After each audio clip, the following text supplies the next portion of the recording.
안녕하세요. 오늘의 데일리 뉴스레터에 오신 것을 환영합니다. 1. 테스트가 성공적으로 완료되었습니다. 2. 최대 1400mm 관통 장갑. 3. 한화의 차세대 수출. 한번 진실을 알아봅시다. 2023년에도 K방산 신화를 이어나고 있는 한국이 얼마 전 해외군 관계자들을 대상으로 대규모 무기 시연 행사를 가졌었다는 사실이 최근 공개되었습니다. 게다가 이번 시연에서는 국산 지대지 대전차 미사일급 신형 천무 미사일을 최초로 공개했다고 하는데요. 현장에 참석했던 폴란드 고위 국방부 인사들이 한국 미사일의 정확도와 이렇게 뛰어난 신무기가 곧 폴란드에 도착할 거란 사실에 만족감을 감추지 못했다고 합니다. 지난 28일 국방과학연구소 안흥시험장에서 청검 개량형 지대지 미사일과 최대 사거리가 300km에 달하는 신형 천무의 지대지 미사일 시험 발사에 성공했다는 소식이 보도되었습니다. 지난해 12월 중순 진행되었던 이번 시험에서는 국산 소형무장 헬기 라에서 발사하는 청검 공대지 미사일을 지상 발사 대전차 미사일로 개량한 청검 지대지 미사일을 K-11 보병 전투차를 차대로 사용하여 발사했다고 전해졌습니다. 우리나라에서 자체 개발에 성공한 최초의 국산 공대지 대전차 미사일 청검은 최대 8km 떨어진 전차를 타격하는 게 가능한 전차 킬러인데요. 말 그대로 하늘의 검이라는 뜻의 청검은 국방과학연구소에 대해 주관하에 한화와 LIG 넥스원이 참여하여 2015년부터 개발이 시작되어 총 1,600억 원의 예산을 투자해 7년 만에 개발한 성공한 공대지 대전차 미사일입니다. 올해부터 양산에 돌입하여 약 3,400억 원 규모의 청검 미사일이 생산되어 실전 배치될 예정인데요. 청검에는 가시광선과 중적외선 영상을 모두 사용할 수 있는 이중모드 탐색기가 탑재되어 전천 후 공격이 가능하며 발사 후 완각 방식과 발사 후 재지정 방식 두 가지 기술 모두 탑재되어 상황에 맞는 타격 방식을 선택하는 게 가능합니다. 발사 후 완각 프리 포겟은 표적을 지정한 후 쏘고 나면 그대로 잊어버려도 되도록 목표까지 자동으로 날아가 타격하는 방식으로 제블린으로 대표되는 4세대 대전차 유도 기술입니다. 여기에서 한층 더 나아간 발사 후 재지정 파이어 업데이트는 일단 발사하고 나서 광섬유 데이터 링크를 활용해 표적을 지정할 수 있는 방식인데요. 적이 보이지 않는 곳에서 일단 미사일을 쏘고 목표물을 지정 추적하는 게 가능해 공격자의 생존성을 확보하는 데 유리하며 지형지물 너머에 있는 적도 타격이 가능한 방식입니다. 기존의 4세대를 넘은 5세대 대전차 미사일 기술에 해당하는 기술이죠. 이를 위해 청검에는 8km에 달하는 광섬유가 이어져 있는데요. 광섬유 통신을 통해 유선 범위 내에서는 연막이나 안티레이저, EMP, 방해 전파 등과 같은 미사일 유도 방해를 전부 뚫고 목표물을 타격할 수 있습니다. 양방향 영상통신이 가능하면서 전파 방해로부터 자유로워 산악지형과 북한의 전파 방해를 뚫어야 하는 한국군의 요건에 매우 적합한 통신 기술이라고 할 수 있습니다. 게다가 청검에는 경쟁 미사일 제품과 차별화되는 AI 알고리즘을 세계 최초로 탑재한 인공지능 미사일이라고 할 수 있는데요. 청검의 AI는 80만 프레임 이상의 표적 영상을 스스로 분석한 이후 표적을 스스로 인지해 공격하는 게 가능합니다. 이를 통해 현존하는 대전차 미사일 중 가장 높은 명중률과 유도 능력을 확보할 수 있었습니다. 대전차 미사일로서 청검은 두께가 1.4m가 넘는 장갑을 반동할 수 있는 능력을 갖추고 있습니다. 이는 세계 대전차 미사일 시장에 절대 강자로 군림하고 있는 미국 헬파이어 미사일에 버금가는 수준의 관동력으로 전차뿐만 아니라 벙커, 군사시설까지 타격할 수 있는 다용도 미사일로 사용이 가능합니다. 그런데 이렇게 완성도 높은 공대지 미사일을 굳이 지대지로까지 개량하려는 이유는 무엇일까요? 얼마 전 국방과학연구소에서 지대지로 개량한 청검을 해외로 수출하는 계획을 추진하고 있었다는 사실이 드러났습니다. 현재 우크라이나 전쟁을 통해 지대지 대전차 미사일의 필요성이 높아지고 있는 상황인데요. 우크라이나 전쟁에서 제블린과 같은 휴대용 대전차 미사일들이 러시아 전차에 맞서 활약을 펼치고 있지만 길어야 4km에 달하는 사정거리의 한계로 대전차 보병의 피해 역시 만만치 않은 상황입니다. 게다가 T-90m와 BMPT 터미네티터로 구성된 러시아의 최신의 기갑부대가 전장에 모습을 드러내면서 새로운 대전차 무기가 필요해진 상황인데요. 양측의 강력한 방공망으로 공격 헬기가 쉽사리 비행하지 못하는 전장의 상황에서 지상에서 발사하는 긴 사정거리의 대전차 미사일이 요구되고 있습니다. 그리고 최대 사거리 8km의 헬파이어 미사일급 화력을 갖추고 있으며 차량에서 발사도 가능한 청검 미사일은 변화한 현대 전장의 요구에 최적화된 무기라고 할 수 있습니다. 현재 중동과 폴란드를 비롯한 동유럽에서 청검 구매를 위한 의사를 타진하여 수출에 대한 논의가 진행 중이라고 합니다. 특히 한국 무기를 사랑에 맞이얹는 폴란드에서 가장 적극적으로 구매 의사를 타진하고 있다고 하는데요. 폴란드에서 K2, K9, FAU-10 천무 다음으로 구매를 원하고 있는 것이 바로 레드백 장갑차이기 때문입니다. 현재 폴란드는 하나에어로스페이스와 레드백 도입 논의를 진행하고 있는데요. 이미 지난해 10월 폴란드 제18기계화사단에서 레드백의 현장 테스트도 진행한 바 있습니다. 당시 폴란드 병사들이 직접 레드백을 운전하여 고속기동, 하천 도석 등 실전과 동일한 시험 주행을 거쳤었는데요. 현장에 있던 폴란드군 관계자가 레드백은 폴란드에서 운용하고 있는 BWP-1보다 기술적으로 50년은 앞서 있는 장갑차라고 극찬을 남기기도 했습니다. 한국의 차세대 보병 전투장갑차 레드백의 대전차 무장으로 이미 K21에 장착되어 호환성 테스트를 마친 청검까지 도입해 한국 무장으로 완벽하게 깔맞춤하려는 계획인 듯합니다. 청검뿐만 아니라 현군 개량형, 천무의 지대지 미사일 등 한국형 미사일들 역시 줄줄이 K방산 수출 선봉에 나섰다고 하는데요. 12월 중순 국방과학연구소의 주관으로 지대지 청검 미사일의 시험 발사가 이루어졌을 때 폴란드, 사우디아라비아, 이집트, 스웨덴, 노르웨이, 아랍에미리트 UAE, 필리핀 등 7개국 50여 명의 다국적 군 고위직 인사들이 참관했었다고 합니다. 당시 청검뿐만 아니라 천무의 지대지 미사일의 시험 발사도 함께 이루어지며 한국제 미사일의 성능을 과시했었다고 합니다. 참여했던 군 인사들이 한국 미사일의 정확도를 호평하며 여러 나라 수출에 관련한 협상을 진행 중이라는 소식이 전해졌습니다.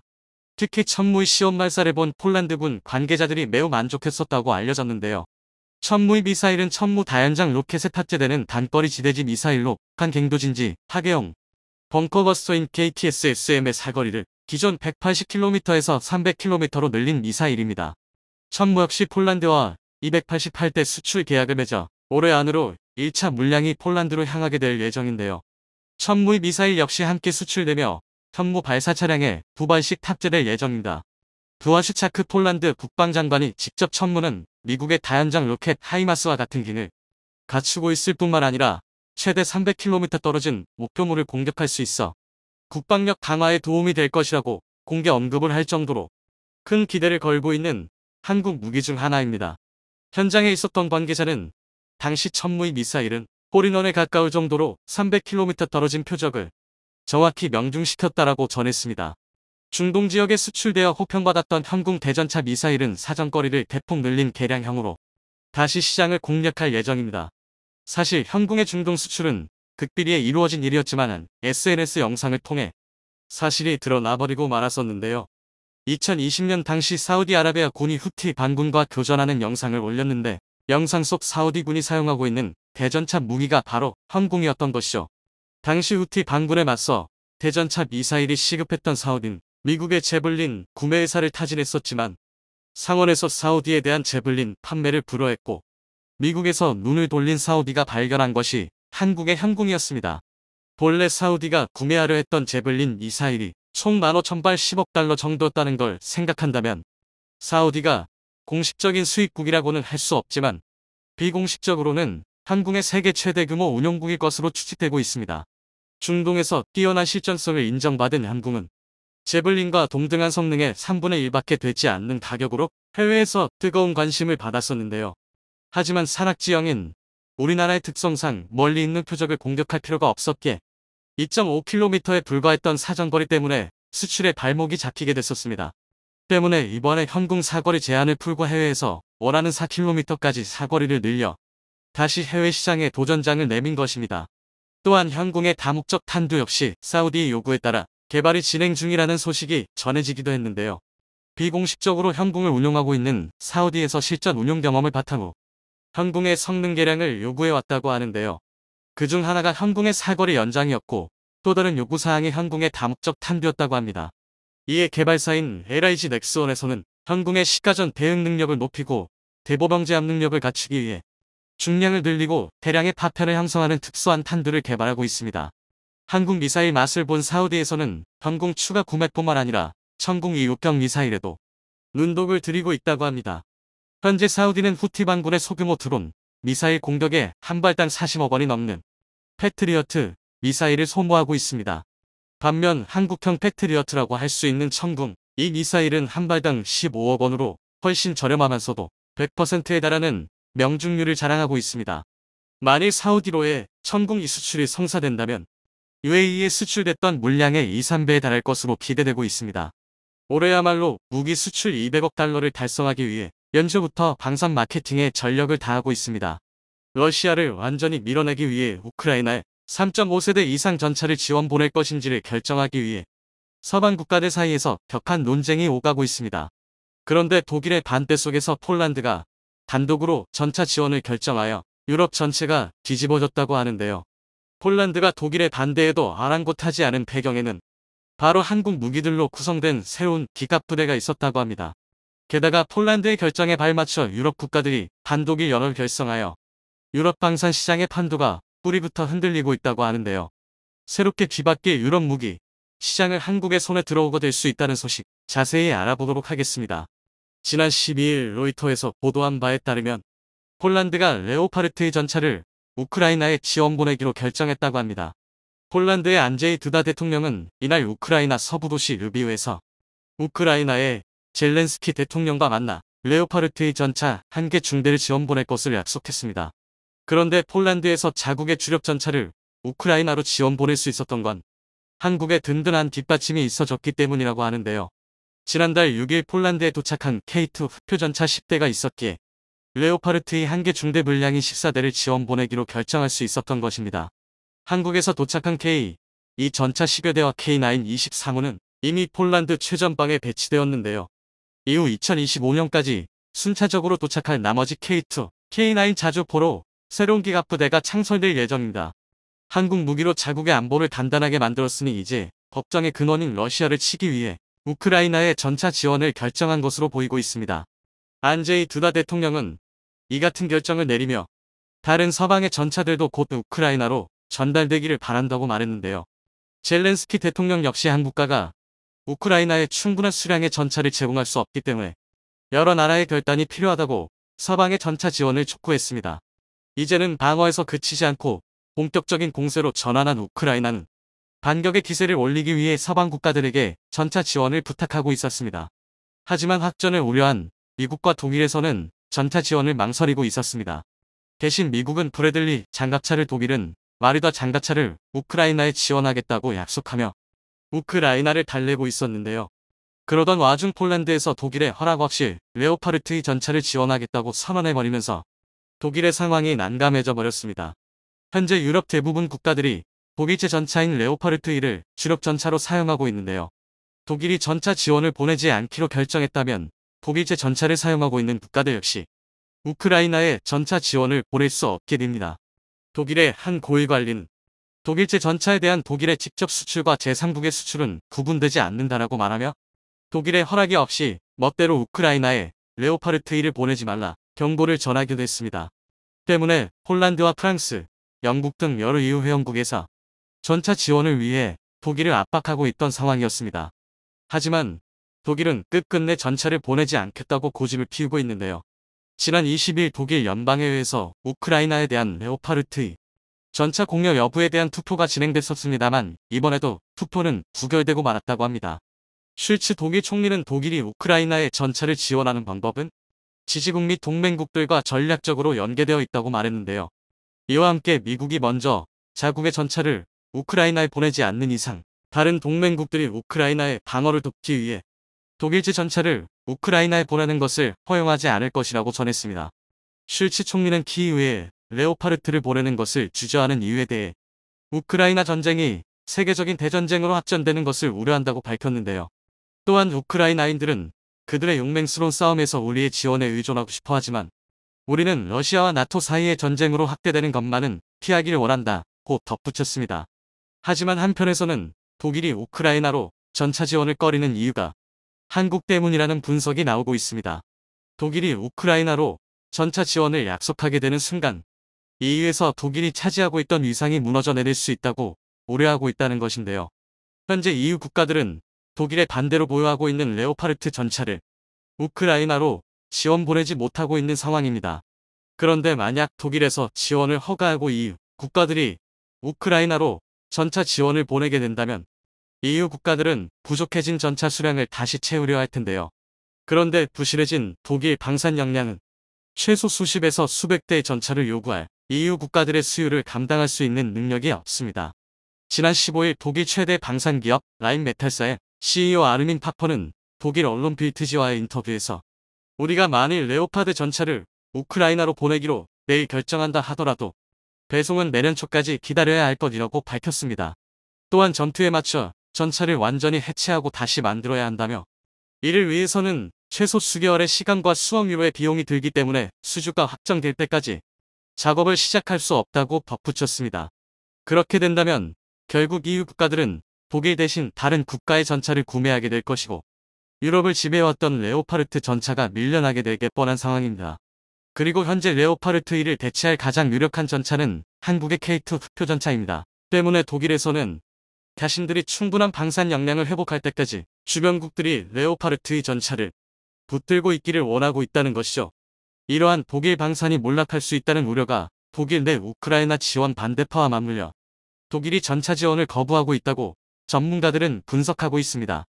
하지만 독일의 계획은 한국이라는 변수의 개입으로 완전히 어그러지게 돼버렸습니다. 폴란드에서 한국 무기를 대량으로 구입할 당시 여러 EU 국가들은 한국이 더 많은 수요를 감당할 능력이 되는지 의심 어린 눈으로 지켜보고 있었는데요. 계약서에 서명하고 단 4개월 만에 수십 대의 전차가 폴란드에 도착하면서 모두가 경악할 수밖에 없었습니다. 독일에 주문했더라면 5년이 지나서도 방금 출발했어요. 라는 말이나 듣고 있었을 텐데 말이죠. 폴란드는 이전부터 우크라이나 전차 지원 문제를 두고 독일을 압박해 왔었습니다. 폴란드 총리 마테우스 모라비에츠키는 자신의 트위터를 통해 레오파르트 지원에 대한 독일의 늑장은 지긋지긋하다. 독일의 허가는 부차적인 문제일 뿐이고 빠르게 결론이 내려지지 않으면 폴란드는 옳다고 판단한 대로 할 것이며 이른 전 유럽의 안보를 위한 일이다라고 선언하기도 했습니다. 게다가 폴란드는 이미 250대 전차를 보냈다고 CNN에서 보도했는데요. 한국에서 전차를 주문하자마자 폴란드 육군이 보유하고 있던 러시아제 전차 T-72 전차를 전량 우크라이나로 지원 보내버린 것입니다. 그리고 한국에서 K2 전차까지 도착하자 레오파르트의 전차도 보내버려 폴란드군을 완전히 한국 무기로 도배할 준비를 하고 있는 것 같습니다. 폴란드를 시작으로 독일이 사실상 지배하고 있었던 유럽 방산 시장에 흔들리고 있습니다. 20일 로이터의 보도에 따르면 몇몇 국가들이 독일의 반대에도 불구하고 우크라이나로 레오파르트 전차를 지원 보내기로 결정했으며 이러한 내용을 같은 날 독일 람슈타인 공군기지에서 열리는 회의에서 공동으로 발표했다고 합니다. 사실상 독일의 방산 통제에서 벗어나겠다고 선언한 것이라고 볼 수 있는데요. 여러 외신에서도 독일의 미적거림에 거센 비난을 쏟아내고 있습니다. 미 월스트리트 저널에서는 우크라이나 전차 지원에 대한 독일의 교착 상태는 서방의 무기 지원을 무색하게 한다는 제목의 기사를 올렸고 로이터에서는 우크라이나는 수십억이 넘는 무기의 가치를 보여줬지만 독일과 미국은 전차를 두고 대립하고 있다는 기사를 보도했습니다. 사실 전차를 제외한다 해도 가장 많은 지원을 보내고 있는 미국이 독일과 한데 엮여 비난을 받고 있는 건 미국의 입장에선 조금 억울할지도 모르겠네요. 게다가 폴란드뿐만 아니라 영국에서도 총대를 메고 나서 독일을 난처하게 만들고 있습니다. 영국이 자국의 주력 전차 챌린저를 우크라이나에 지원 보내겠다고 선언한 것인데요. 지난 14일 영국 총리실은 리시 수넥 영국 총리와 젤렌스키 우크라이나 대통령이 통화를 한 사실을 전하며 두 정상이 우크라이나에 대한 세계적인 군사, 외교 지원을 가속화할 필요성에 공감했고 영국이 주력 전차인 챌린저 2와 추가적인 포격 시스템을 지원하기로 결정했다고 발표했습니다. 미국 뉴욕타임스는 이번 영국 정부의 결정이 서방 국가, 특히 전차 지원에 안색을 표해온 독일이 스스로 레오파르트 전차를 지원하게 하거나 최소한 폴란드가 이 전차 지원을 승인하도록 하는데 큰 압박이 될 것이라고 전했습니다. 늦든 빠르든 결국 우크라이나에 대규모 전차 지원이 이루어질 것은 확실 보입니다. 그렇게 된다면 한국이 절대 놓쳐서 안 될 기회가 찾아오게 됩니다. 유럽에서 최소 수백 대 이상의 전차 주문이 쏟아질 테니 말이죠. 한국 방산의 역량은 이미 수없는 사례들을 통해 증명해내고 있습니다. 지난해 7월 폴란드와 무기 수출 계약을 맺고 8월에 1차 실행 계약을 맺은 지 2달 만에 창원 공장에서 K2 전차 10대가 출고되었습니다. 그리고 지난달 폴란드 땅을 밟은 K2 전차 K9 자주포의 대통령이 직접 마중을 나와 기쁜 심정을 드러내기도 했었죠.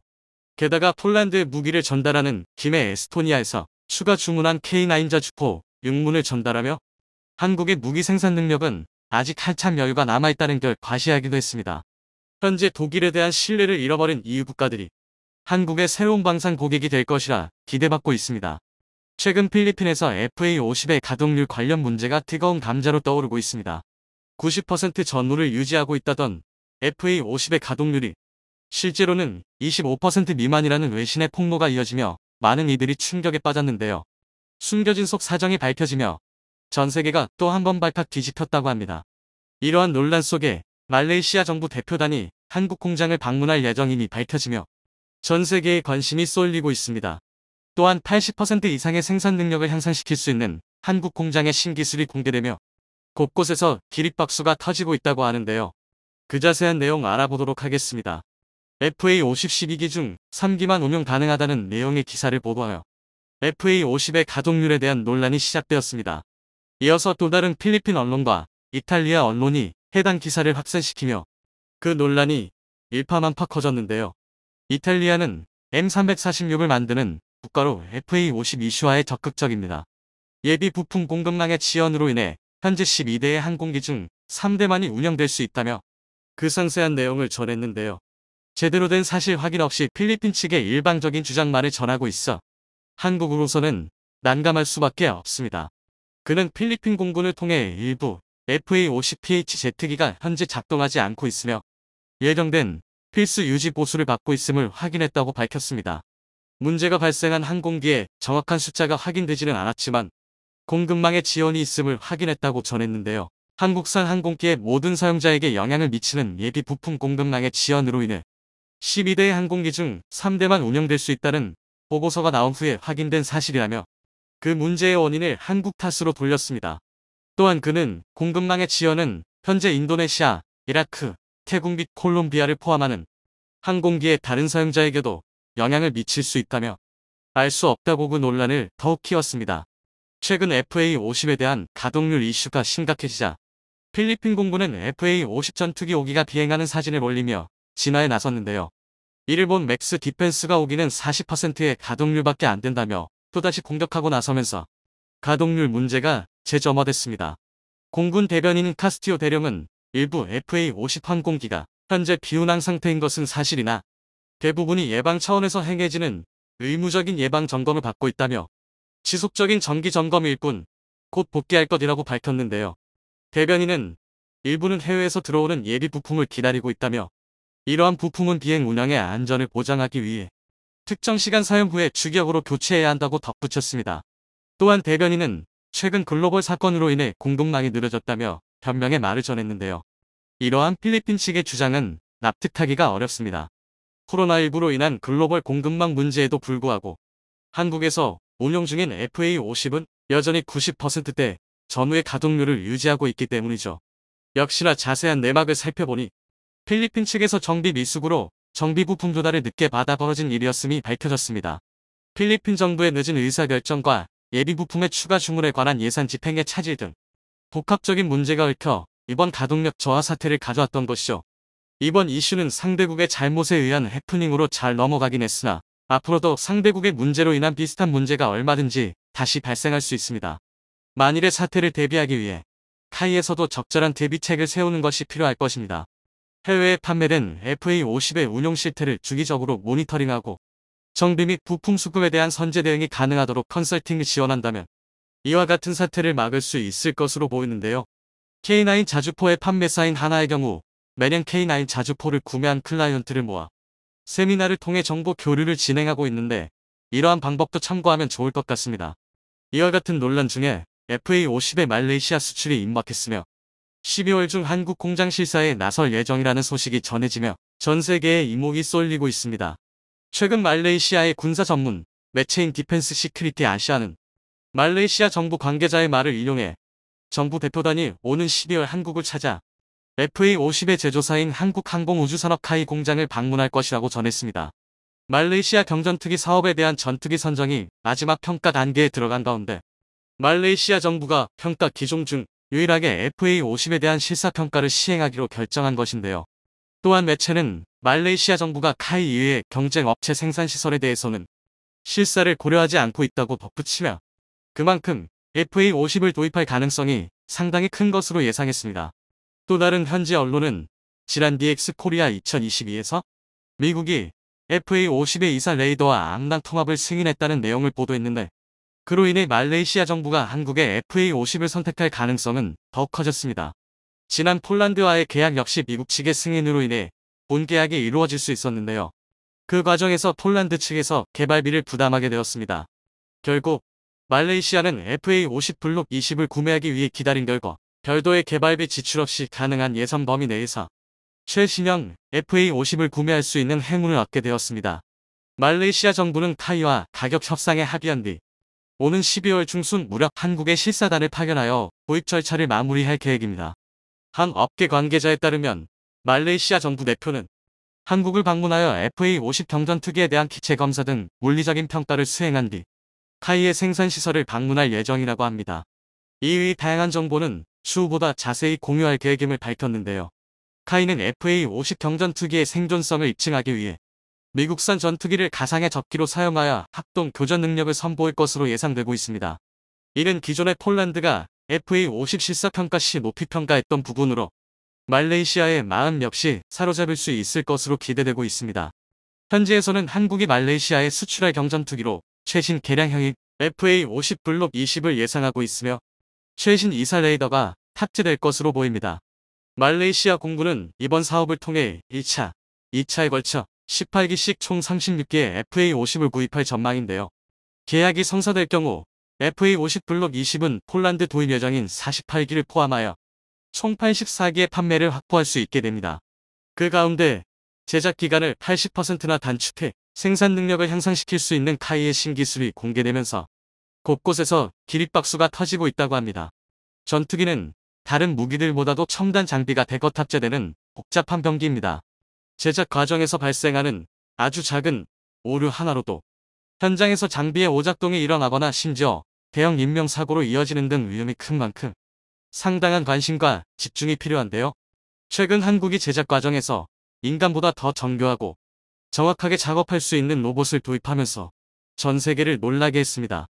로봇을 이용한 자동화를 통해 정교함과 많은 시간이 필요한 작업을 정확하고 빠르게 해낼 수 있게 되었는데요. 이러한 자동화 공정은 세계 항공기 시장에서 가장 높은 고지에 있는 미국의 록히드 마틴 역시 갖추지 못한 신기술이라고 합니다. 특히나 여기에 사용된 세계 최고 수준의 대형 로봇 드릴링 시스템과 자동화 장비가 모든 국내에서 개발된 것으로 밝혀져 더욱 이목을 끌었는데요. 하지만 기계가 담당하게 된 부분은 후반부 조립과 드릴링 작업 정도로 여전히 제작 과정의 90% 가까운 작업에는 사람의 손길이 필요하긴 합니다. 대신 로봇의 팔을 통한 드릴링으로 사람이 직접 작업할 경우 154초가 걸리는 작업을 25초로 대폭 단축했습니다. 또한 후반 최종 조립 과정 역시 자동화 시스템을 통해 0.001인치의 오차 범위로 조립할 수 있게 되었으며 작업 시간 역시 80% 가까이 단축할 수 있었습니다. 이러한 작업 시간 단축은 곧 생산성 증대로 이어져 쏟아지는 수출 물량을 감당하는 데 큰 기여를 할 수 있을 것으로 기대되고 있습니다. 자동화 생산 시스템은 현재 많은 수출권이 진행 중인 FA-50뿐만 아니라 KF-21 제작에도 역시 적용될 예정인데요. 생산 시간을 감량함으로써 내수용과 수출용 기체의 생산량을 모두 감당할 수 있게 된 것입니다.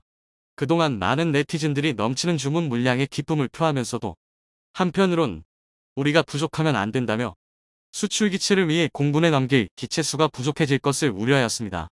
한 네티즌은 공군 수주 먼저 맞춘 뒤에 수출권으로 넘어가자는 반응을 보이기도 했는데요.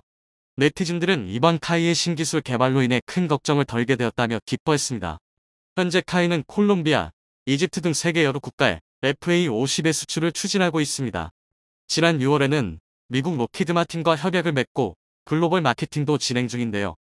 2024-2025년 중 미국의 공군 및 해군 전술 훈련기 사업에도 참여한다는 계획을 밝혔습니다. 또한 현재 여러 나라에서 구매 의사를 밝혀오고 있는데요.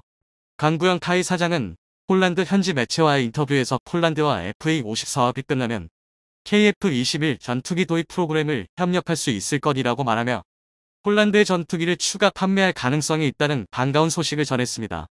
이렇게 FA-50의 구매는 빠른 속도로 진행되며 KF-21 판매로 이어지는 등 그 규모가 점점 커지고 있습니다.